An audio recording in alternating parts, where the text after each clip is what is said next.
Yes, bonjour everyone. Being in Quebec, I should start with French. I have no choice. Thank you, Al-Arabi. Thank you, Jonathan. And later on, thank you for Jean-Michel. It's always a pleasure to be part of SETYM International and going through development, skills development of people around the world. Without retarding anymore, I'll just go ahead and share my screen with you all. And welcome to our topic today, which will be the happiness in the time of Corona. So I take the excuses of Gabriel Garcia Marquez, who was searching for the love in the time of cholera. So now we are searching for the happiness in the time of Corona. Our agenda for the day, it will be as follows. We will be distinguishing, okay, hold on a second here. Yeah. We will be distinguishing happiness at work from the job satisfaction, reviewing the different perspectives of how, which is the happiness at work, through an online LinkedIn research that I'm already participating in. Beside my role as a happiness consultant, I'm following a doctorate of business administration, while the subject of my thesis is the happiness at work. Through the research that I have already started in LinkedIn, I identified a couple of IPO input process and outcomes of the happiness at work that I'll be sharing with you. We will be discussing the crucial role and importance of how, especially in the new digitally transformed world, interpreting some specific aspects of leadership. Well, leadership is a big topic, as you all know. So we'll be concentrating mainly on communication and resilience leadership. And finally, we'll be contrasting how fits within the new frame of the COVID-19 pandemic. Now, let me first start by apologizing. I'm a big fan and a big supporter of having presentation like 6 column by 6 lines. My presentation is quite jammed today, but in order just to share with you the maximum information possible, we might not cover all what is on the screen. However, this presentation will be sent to you with other backup materials as well. Now, the main confusion that people get in mind, okay, you are talking about happiness at work, but we are familiar with something called the job satisfaction. Yes, there is a difference between both. And as a matter of fact, one can be the antecedent or the outcome of others. While job satisfaction is the self-motivation and just the satisfaction, which means like meeting expectation of each and every individual, happiness goes beyond that. Happiness goes with the balance, or actually overbalancing the positive against the negative, as well as a deep feeling of satisfaction, but with the similar dose on everyday actions. Having said that, and in order to make sure that I'm not talking to myself, because I cannot hear any one of you there because you are all on mute, I have a quick start question here. How familiar you are with the happiness at work? Not in general, not the word happiness. So A, Jonathan, you put it on the top of I cannot see it. Okay, I can see it now. Okay, never heard of it. A, B, heard of it, but never practiced it. Had it confused with job satisfaction, and finally, I'm very much familiar with it, as if you work for Google, where they have these chief happiness officers. Give you a couple of minutes and get a sip of coffee here and get your results.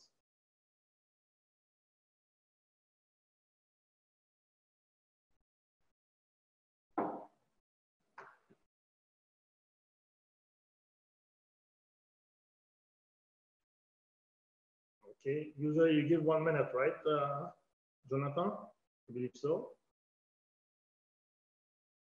Hussein, while we wait for the results, we have Mohammed Ahai, who would like to take the floor and ask questions maybe after you've discussed the results.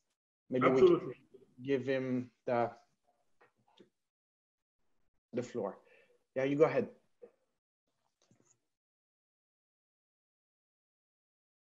Okay, so as I can see, I had it confused with job satisfaction. Okay, that's 33% of you guys. Never heard of it. That's another third. Very much familiar. Well, at least we have 14% who are being who are working with companies like Google or like big companies that they do appreciate that. Thank you for your participation. I still have like two other poll or questionnaires to ask you.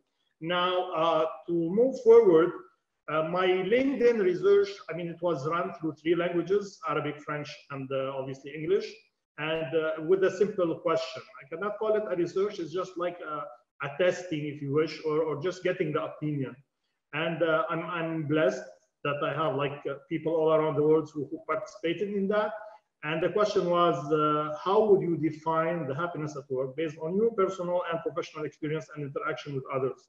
A couple of answers that I will share with you, and we'll go through them as much as the time will allow. From Saskatchewan, Canada, we are talking about positive, pleasant emotions, meaningful, and sense of work. It came very, very often. Social interaction, and that's touched me straight in the heart, like many of you, like the social interaction. While all the companies start getting the idea of social organization, you know, like organization, socialization, something I'm trying to translate from French here. But amidst of all of that, we get the corona, and then we start talking about distanciation and stuff like that. We will come back to how we cope with that, but it's kind of a dilemma, especially that I was speaking with a couple of friends in the Middle East yesterday, and they said, well, happiness at work, if it was like a nice to have previously, now it's a must to have. I see some flashing. I will finish that and come back to you, Jean-Michel. You told me someone has an interpretation. I will finish with our friend from Amman, Jordan, who said, love what you do in order to do what you love. I will just display the second slide and give you the floor. Michel? I think the question, well, the person lowered its hand, so I think maybe you either answer or he's going to get back to us a bit later on. I deactivated in order to concentrate. I see many friends, so I'm getting the smile from time to time. I deactivated the chat zone for me. I will come back to it at the end. If that's okay with you? It's perfect. It's perfect. Let's move on, and we'll reserve some time at the end or a bit later on to answer some questions. Right on. Okay, so from Dominican Republic, we had the positive feedback, support, flexibility, freedom of action, a relationship at work that was mentioned from Australia, career prospects, career development, sustainability. You see, a healthy work environment, work culture, that's from Riyadh, KSA. Beirut, Lebanon, we had the role of the direct manager. It's essential. The direct supervisor, direct manager, it came so often. I mean, it came so often that it will match, and that's why I have chosen to link to the happiness of work at work, the leadership style.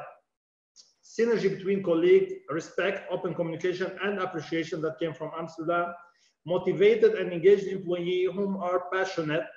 The passion came often as well. Positive spirit, feeling part of the team, that's Budapest. Respect, appreciation, that was Dubai. In Cairo, we had to do what I love and excel, to achieve and celebrate success through working with energy.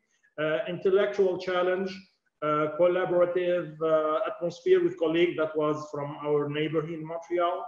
Having the support of the manager, one more time. I like that. We had Barcelona and Madrid, so the two rivalry. Respect, clear goals, nice people, and variable salaries. But you see, out of almost 100, I got only 10 people who mentioned the word salary. And the rest, you know, it seems like the salary is the last thing. So the reason why I'm mentioning that is to let you know that happiness at work does not need to cost you money, ladies and gentlemen. It can be free. It can be as simple as, you know, like lively interaction, as simple as transparent interaction, and it will make like a big changes. Madrid, Spain, doing what you like to do and being paid a fair market. Gatineau, Canada, harmony with the team, being in control of one's career as well. When employees are empowered, real expectation, Bucharest, Romania, having a boss and colleagues who are cooperative, that's India. Kuwait, our friends there, being in a positive and professional working environment. continuous progress as well. From Syria, we get clear goals, strategies, fair evaluation for the staff performance, and fair salary scale. Windsor, Canada, we had feeling of fulfillment. Source of happiness is self-employment. So I do what I want, what I'm in love. There's a little mistake here. Spend time with my family. That was from London. I go, yeah, do what you love. Again, the love, the happiness goes through love. That's from Washington, D.C. Serbia and Montenegro, we had like working with great people, meaningful work, reliable and energetic, like-minded and culturally fit team. That was from Montreal. Feeling of achievement, that we will end up here. From Mecca, KSA, feeling of achievement and being appreciated and recognized. The sense of work, I mean, it came like so often. And it reminds me with a story. When JFK, President John Kennedy, he was visiting the NASA. That's strange. They had a failure to launch yesterday. Anyway, so when he was visiting NASA, he saw the janitor that mops the floor. And he went and asked him, what is your job here? And the floor mopper, I'll give you like 5 seconds to imagine the answer. While the mop floor looked at him and he didn't say, I'm cleaning the people's dirts. He just said, I'm helping or I'm participating to put a man on the moon. So you see, that's the sense of work. Sense of work is very deep in the process of creating and sustaining the happiness of work. So some people will ask, and especially financial-oriented people will tell you, okay, but what if it does cost money? What if it does, you know, we need some investment in time or money. The question goes, what if we invest in those people, in their happiness, and they leave? Well, the answer can be simple. What if you don't invest in their happiness and they stay? And the answers will be obvious for that. Now, I tried to go through the IPO input process and outcomes. I will be very transparent with you. It was like confusing a bit. What are the input and what are the outcomes? In other words, am I happy at work because I'm motivated, or because of my motivation gives me happiness at work? So it's that dilemma, but that's not a big problem. The main concentration, and there were the point where there was no argument about, it's the process. How to maintain, how to sustain, how to promote the happiness at work. And most of the answers were towards the employee, lead supervisor, and not companies. And that's 80%. And when we talk about Gallup organization, it's a huge company that do statistics for employee engagement all over the world. For over now, I mean, last time I checked, it was like 10 million participants or so. So when they tell you that 80% of people leave supervisors, that's clear why we should concentrate on the communication through management. Now comes the time for another poll. Now, in communication, just hold on a sec, please. Let me just explain before I ask them to go through. Now, in communication, ladies and gentlemen, there's 3V. The verbal, the words that come from my mouth, the vocal, the tone of voice, I hope it's not so high with my mic here, and the visual, the appearance, the body language, and so on and so forth. So my question for you is, what is the percentage of each? So go ahead, take the minute and give me, what do you think the percentage of each of those V's are here?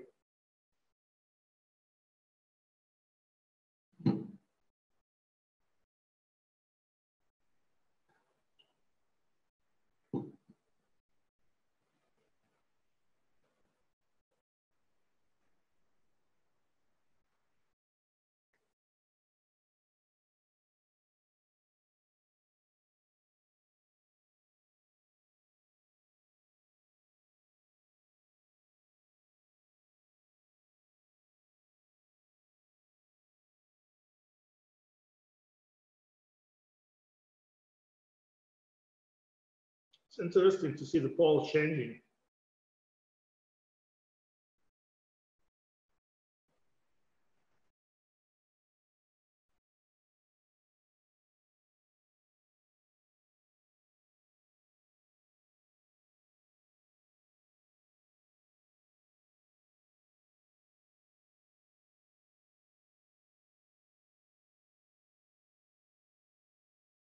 Time's up. Wow, 50% goes with 60% visual, 30% vocal, 10% verbal. Okay, and we had like 20% going through the verbal 60% or the verbal 30%. You know what? I have been into many webinars recently, so I'll be asking you to kindly, and I'll trust you will do so because I cannot see you, just to stand up. I don't know if I can see myself better here. Yeah, just stand up. Quick, as you can see with my belly, I will not do like a hard exercise, just a simple one. Just follow my instructions, please. You are looking at me now, you are seeing me, I assume, and then I will ask you to shake your right hand down. Yeah, shake it down, shake it up, shake it down, shake it up, and now put your hand on your shoulder, please.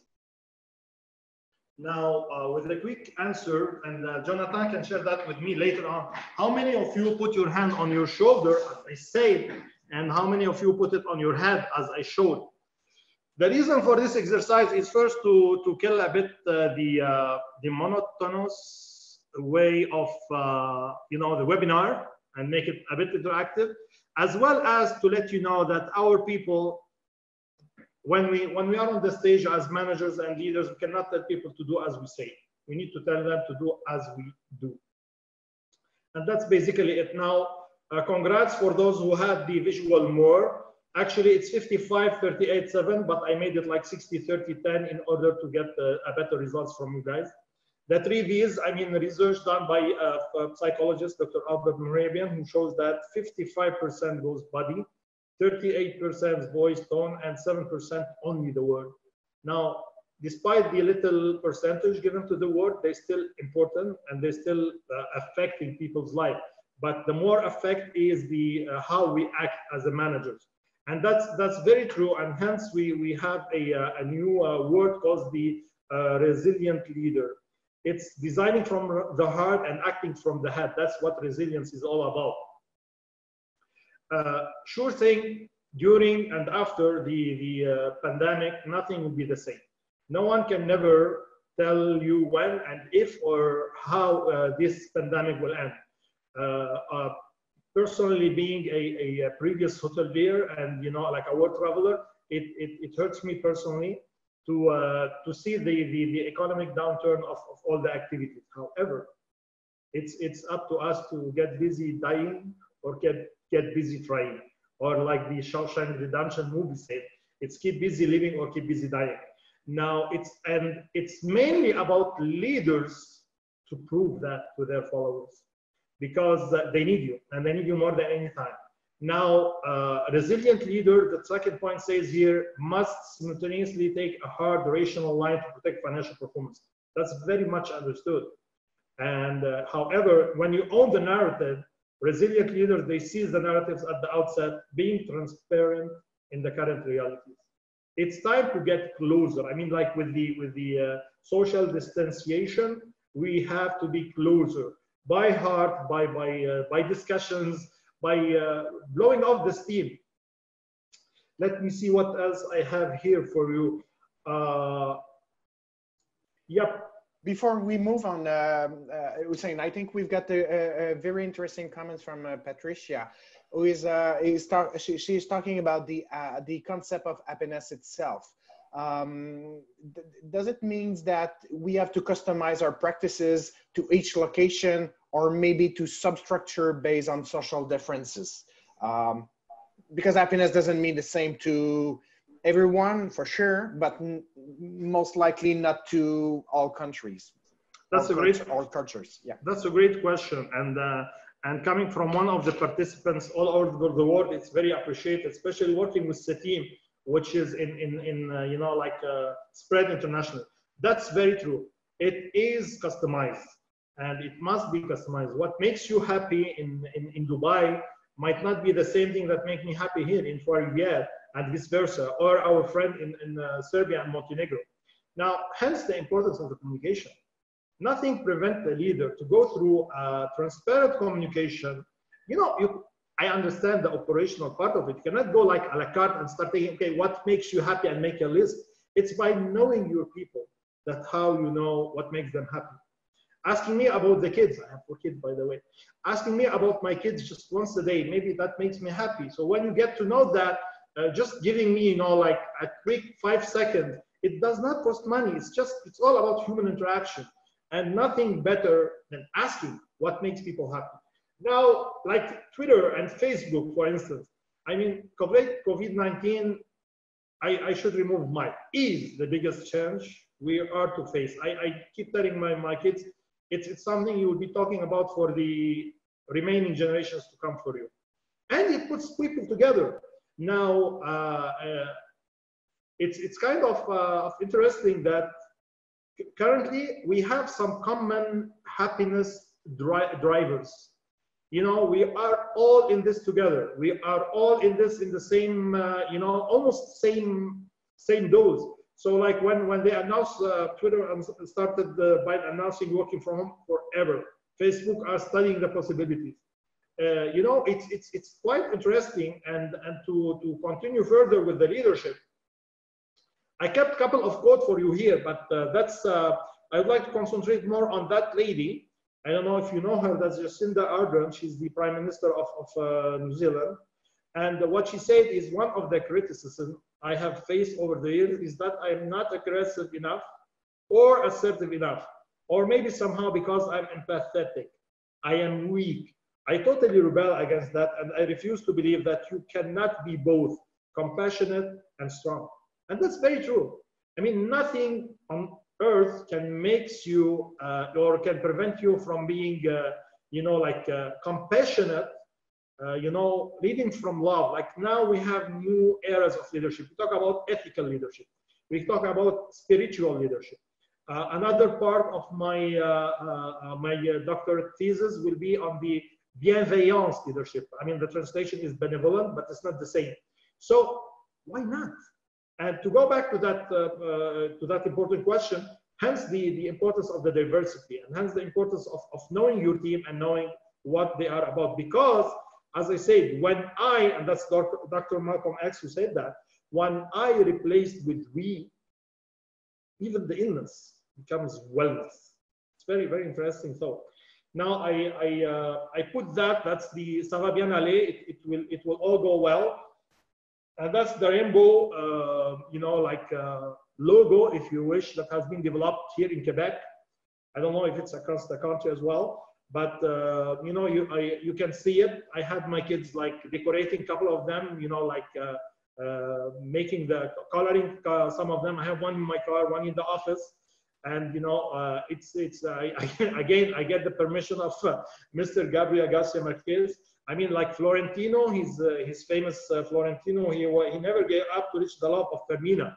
Well, guess what? In our days, it's a must.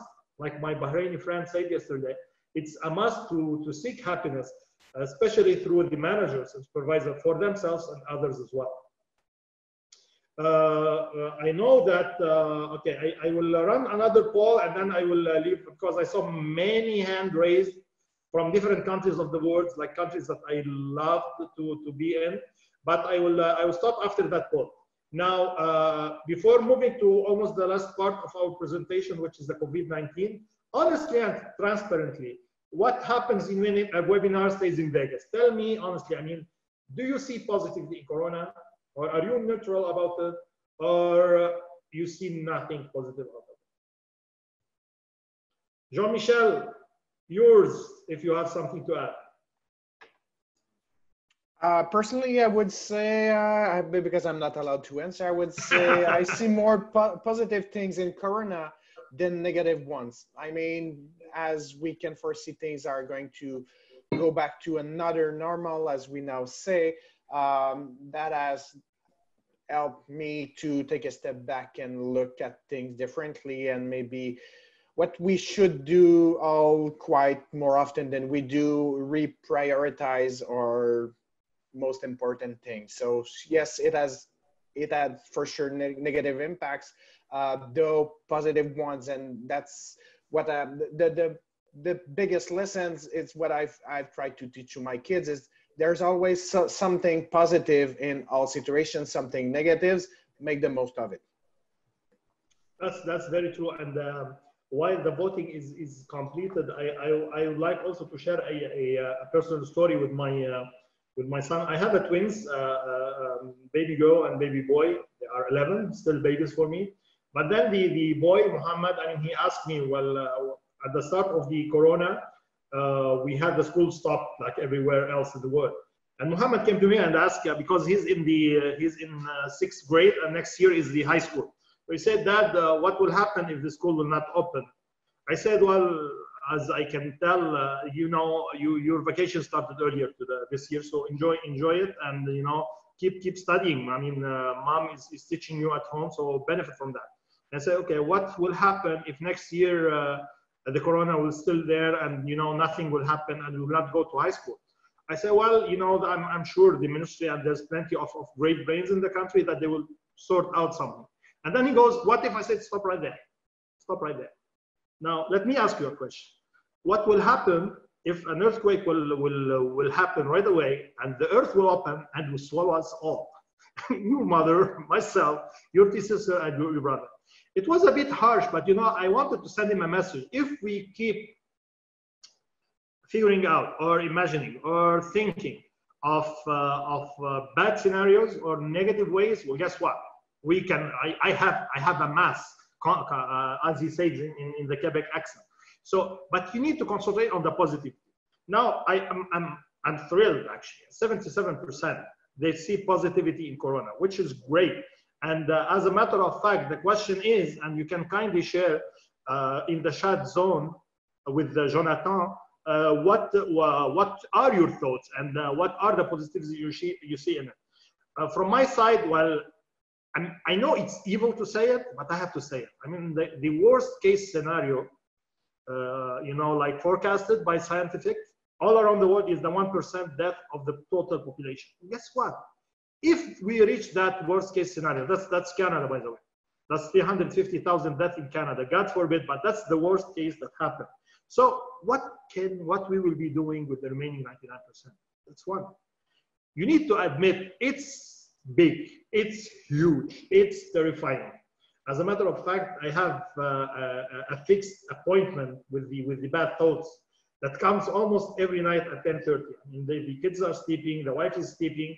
I start asking myself the same questions. What's next? What if? What will happen? You know, I get an advice from a supervisor, from a manager that I'm coaching presently here in Trois-Rivières at the airport, and said, go ahead and sleep at 10. I said, well, I'll try that, but I'm sure, you know, the negative thought will reach you wherever you are. So admit it. I am a very scientific person, and I love when they say at the start of the pandemic, they said, in order to eliminate, well, we'll never eliminate, but to reduce to minimum the spread of the contagion, the best way is that I treat you, Jean-Michel, as if you are COVID-19 positive, and you treat me as COVID-19 positive. That's great.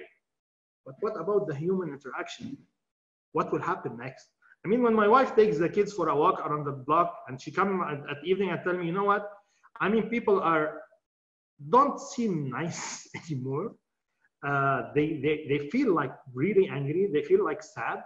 And guess what? The only people who are smiling at us and saying bonjour to us are the vulnerable people, are those who might be 1%. So, you know, when I walk the hallway and I see someone like, you know, taking distance of me away as if I'm a lion to attack him, you know what? People, and I will quote Maya Angelou, and it's the last quote of my presentation, but people will never forget how you made them feel. So while we still totally agree and totally, you know, apply with what the health department is advising us, but still we need to ensure that we are keeping up with our human interaction. Positivity in the time of Corona, there's plenty. I mean, guess what? Can you imagine in England you will see those animals? That's in Wales. That's in Japan, man. I mean, that's Sri Lanka, Chile, USA. No, actually, that's Italy and this USA. That's quite strange, because I had a couple of friends who visited Florence in Venice, actually in Italy, and they told me it sounds like awful when you go through that gondola, and we start seeing like the fishes are coming back and the water is clear. It's as if the mother nature, the creator, the God, whatever you believe in, so it's as if it's telling us, I had enough with you human. So it's something that will change our life forever. And I'm pretty much sure there's plenty of positivity in it. Besides, you know, I mean, it's quite interesting that only by living with the basics, we are doing just fine. And you know, like the big sharks, if we can call them this way, I'm afraid the news isn't good. Word has it that consumers are starting to find out what actually matters. So, you know, our concentration were maybe in the wrong directions. With that being said, I am at 38, and I know that you told me to stop by 40 or something, so I still have a couple of slides here. And as I mean, happiness at work is more needed than ever.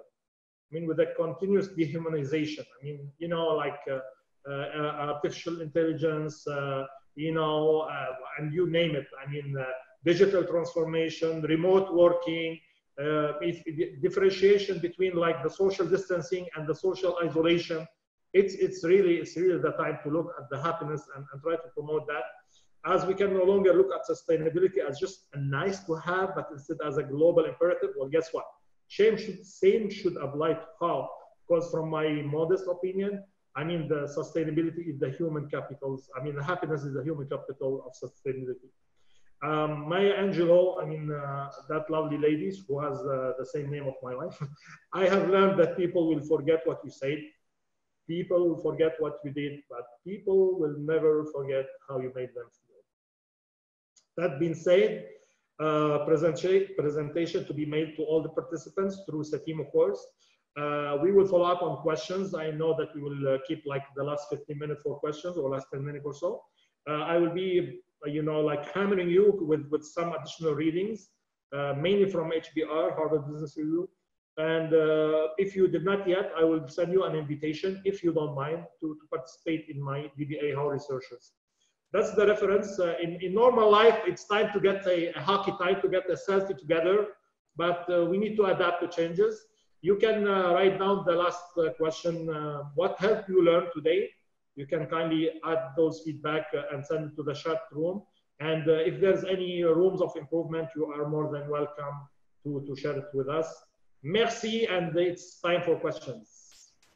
Thank you very much, Hussein, and good evening or good afternoon or good morning to all of you. Jean-Michel, Director from SETYM International. So I will do my best to facilitate the Q&A part of it. We could go on, I guess, for hours, days, weeks, months. It's an endless subject. And I think we can all agree that happiness, we all want to be happy at work, and as a leader, as a manager, we all want our employees to be happy. That, if we put it this way, straightforward. But what if we realize, Joanne is asking that, what do we do if we see that our employees are less happy than they should or could be? What are the steps you would suggest? That's a great question. Well, guess what? Happiness, I will link to a question that I've been asked like 2 weeks ago in one of the consultancies I'm doing with a company here. Someone told me, why on earth I should come to work and put my life at risk and getting exposed to the COVID-19 just to make someone richer. And you know what? That mentality does exist even before the COVID-19.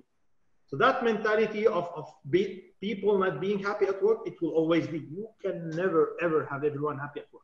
Even the creator did not make us all happy the same way, right? So what you do with them, I mean, I will not go harsh, but I will quote Jack Welch here. Jack Welch says, every time you join a company, there's a 10-80-20, 10-80-10. 10% of your employee, you fire them at once. I mean, they are the totally disengaged, that the saboteur of your employee. And 10%, you pamper them, you spoil them, you made them, because they are the dynamo of the engine of your company, and they are the happiest. Now, 80% you have to deal with them for the rest of your tenure in that organization. So concentrate your effort. It's actually the 20-80 logic. Most of the time we concentrate 80% of our effort on the 20% of the bad apples or the incurable apples. Why we don't invert that solution? We think that Jean-Michel is so happy, he's so driven, he's so resilient at work, he doesn't need. No, guess what? You need to spend time with Jean-Michel as well. But unfortunately, and the life shows us, and the experience shows us, that we spend more time with those who are not able to change. And we need to shift it. We need to start by shifting our own mind in it. And guess what? Again, if you are unhappy, if you feel insecure, that's fine. You can share that with me. However, whenever, because you see, your freedom stops when the rights of others start. So if that fear, if that anxiety, if that unhappiness will become a contagion and will become contaminating other workers, at this moment, I have to deal with that as an issue at work. And you need to address it as such. I don't know if I did answer the question, but as you said, I mean, happiness, I will spend 5 years studying it, and leadership, it can go like a 10-day course, right? I think you can already foresee for a postdoctorate after this. I don't think you're going to find the answer. Yeah. Because Patricia Chatelier has made another comment, and I think it's linked to a previous webinar we had with Mark Hollingworth. She's mentioning that more than individual's happiness, maybe the happiness should be embedded in the DNA of the organization and valued somehow in the financial statements. I'm talking about the previous webinar because those who attended, or maybe you have heard about we always talk about the gross national products, but in Bhutan they have developed their own index. I think you've heard about it, I guess, Hussein? Absolutely. Maybe you can point out for those who haven't heard about. Well, I mean, I love when you said the DNA. You make me remember one of the general managers I worked for, and that was in Marriott International. And that general manager, he went through a recruitment campaign, and he had like open whatever we call it, open door recruitment or so. So he had like 1,500 candidates who came. So in order to make a quick funnel, he asked the director of HR to put the music loud and ask everyone in the room to start dancing. And whomever was not dancing, he asked them nicely to leave the ballroom. And he interviewed only those who start dancing, because he was looking to that mentality, to those who have that happiness in their DNA. I love that word. I mean, it should be in your and your organization DNA. And now, is it happiness? Again, one more time, is it an input or an outcome? So is it because I'm happy I can work with any manager whatsoever, or is it because of my manager that get me happy? So far, I can tell you it works both. So you might be self-happiness driven, or you need someone to drive you through that happiness. Yeah, and just a little surprise, we didn't mention it before, but we just have all filmed you when you were shaking your arms when Hussein did it. Film the we filmed them without mentioning it. So at the end, we're going to send you how you've danced or not to see how you were. I would love to see that, man. Yeah, we would, but that would be unethical. Before we try to go on live with the question of Raid Al-Zaharni, who has raised his hand before, we'll try to take the question live. But before we go on, we would like Isham Saleh is asking in your opinion, what is the percentage of those companies who really believes in such principles? Perfect question. Now, currently, what is the actual, or what am I thinking? Well, guess what? Do you agree or not that people miss their works? Almost everyone. Jean-Michel, I'll take you as the representative of all the participants. Do you miss your work? Do you miss going to your work and see your people and hugging and kissing and being socially with them? Honestly. Honestly, Yes and no. I'm gaining on, I'm losing the face-to-face personal interaction. So that's a lose. On the other hand, I'm gaining from seeing more my kids. That's a win. So you see how, and that's all thoughts to how we can rearrange work in the next normal, on how we can reorganize, recombine things to do both. That's why I said before, I always try to see what is positive, gain from it, and see, okay, before we were in a rush in the morning, okay, get clothed, let's go to school, let's rush to work, and then let's come back here and do the dinner. Now things have changed, so let's try to gain from it to be more happy at work. And to answer Hisham, and I believe he's from Bahrain, I will just quote you. I mean, Hisham, here's your answer. I mean, 50-50. I mean, some people, they do miss work, they do miss going back, which means that the notion of work by itself can create happiness. So there are really happy people out there. There are really people who are ready to get happy if managers and supervisors will help them do that. And others will tell you, you know what? It's another day at work. It's just 8 hours. I will not sacrifice my 16 hours home and kids and personal, interest for that 8 hours. So it depends on the mentality.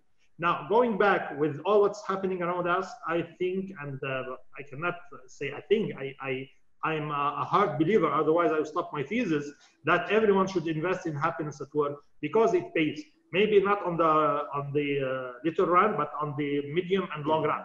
And guess what? With the pandemic, and as I told you, I'm a scientific man. It's not being pessimist or optimist.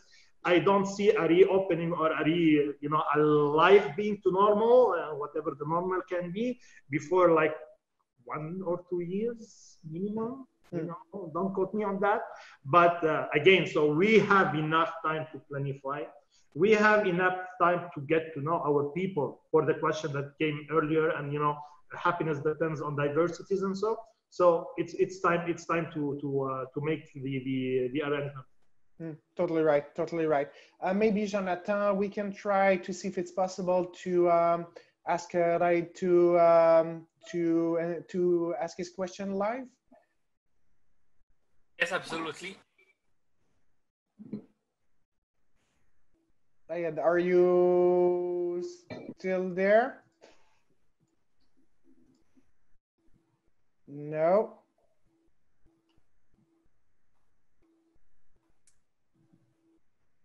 No, it is on mute. Maybe we'll go back to the question a bit later on. MK made the comment that he's seeing happiness as a combination of several elements: work environment, type of work, financial rewards, colleagues, etc., consisting of a whole pie. If an element increase, another one will decrease by default. So furthermore, balancing all is very challenging and easily said, but what would be your advice? What technique can be used to prioritize which element? I mean, it depends on the strategy of the organization mainly, but I mean, the answer is in the question itself. Juggling is the key to success, is the key answer. And the name of the game during the pandemic is the adaptability. Like you need to adapt. And I know personally, I know many companies that they changed the whole process. As I told you, I'm an ex-hotelier, so it hurts me in the heart to know that the whole business of the whole hotel business will change. Adaptability is the name of the game.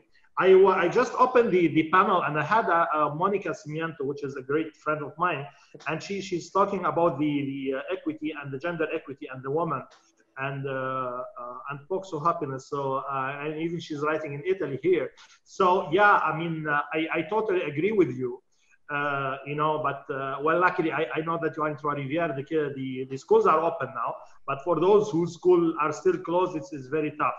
I know many colleagues who are present with us who are like juggling the time between being like a housewife after being a full professional. Now she has to be a housewife and at the same time work. It's a very challenging moment. So what on earth you are talking about happiness, Hussein, now with that priorities on top of it? But guess what? I have a couple of reading that I might share with you, and hopefully it will help you through. As I told you, I am a very realistic person. We have to admit it. It's a very challenging moment for everyone, and especially with ladies who previously were like totally concentrating on their work and trusting that the kids are at school. But now I have to be mother again, and like taking care of my work. Yeah, that can be quite challenging. I can more than agree, because I'm working at home, and unlikely for Monica, I'm the one teaching as well from home. So I really get well what she's pointing out. What are your advices for Monica then? Let's not go crazy, Monica. We do whatever we can. Teaching is a full-time job, so you cannot do two full-time jobs at the same time. So you try to do your best. I think it's the best thing I'm trying to do at the moment. Let's cope with it. So we have Maya, who is asking how change the situation to be more happy and in that 10%. I'm not sure what it means exactly. Can you specify more your question, Maya? I think it was the 80-10-10, where the 10% that are always unhappy. If we've got some people in the 10% that are strictly unhappy, there's well, how do you deal with them, or you left them aside and focus on the? I will quote Jack Welch again. I know it's unorthodox to say that, but Jack Welch said, help them, train them, support them, and if you fail, help them to share their ability with someone else. I mean, it's tough to let people go, but if you if you are not fired with enthusiasm, you will be fired with enthusiasm. You know what I mean? So unfortunately, that's the reality of the game. And we are in time that it does not allow, unfortunately, to have like more stressing mentalities in our work, because if we allow that, and if one who is, well, in Canada, I think we are more spoiled with the government, I mean with Trudeau government, because he is helping people who feel anxious, who feel not ready to work, to go stay home, and you get your $2,000 check every 2 weeks. But in other countries, you don't have that option. So, as I told you earlier, I personally know many people, and one of them, who feel blessed that our work is still there, that I'm still driving my car and coming to the office and going back home. That's a blessing among these very difficult times. And on top of that, you have someone who is spreading a negative attitude or unhappy attitude among your colleagues. Well, the answer is clear how to deal with those, unfortunately.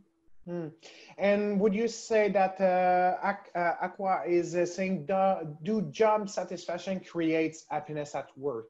That's a great question. As a matter of fact, it can be a outcome.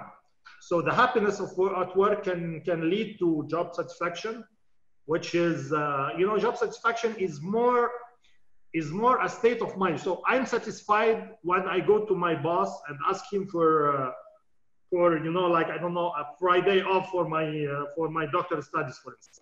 So I'm satisfied with that. However, happiness is a longer state of mind. And guess what? Happiness is a longer state of mind, but it's more vulnerable. So what makes me happy, if it does not exist anymore, I will go unhappy.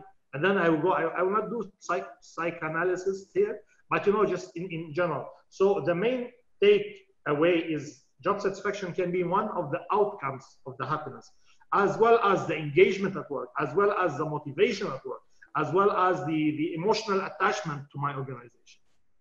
Thank you very much, Hussein. And as we we discussed 2 days back in a previous webinar about the Zoom fatigue. We'll wrap it up now because we just before finishing, Jean-Michel, yes.